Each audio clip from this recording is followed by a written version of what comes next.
"ఏం సినిమా తీశావురా నాయనా! ఇలాంటి సినిమాని ఎవరు కొనడం లేదా? ఏం దురదృష్టవంతులురా వాళ్ళు! అదృష్టం నాకున్నప్పుడు వేరే వాళ్ళు ఎందుకు కొంటారులే" అన్నారామె. "సినిమా ఎంతకమ్ముతారో చెప్పండి. నేనే కొంటాను" అన్నారామె. నిర్మాత ఏడిది నాగేశ్వరరావు గారు చాలా తక్కువ లాభాలకే అమ్మేశారు. పెట్టుబడి, దాని వడ్డీ వస్తే చాలు అనుకున్నారాయన. 1980 ఫిబ్రవరి 2న విడుదలైన 'శంకరాభరణం' మొదటి వారం వరకు టాకు ఏమీ వినిపించలేదు.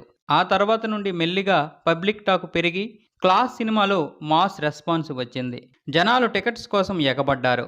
థియేటర్స్ అన్నీ హౌస్‌ఫుల్ అయిపోతుండడంతో ఎక్స్‌ట్రా చైర్స్ యాడ్ చేసి టికెట్స్ అమ్మేవారు థియేటర్స్ యాజమాన్యం. చాలామంది ప్రేక్షకులు క్రింద కూర్చొనైనా చూస్తాము, టికెట్స్ ఇవ్వమని బ్రతిమలాడుకునేవారు.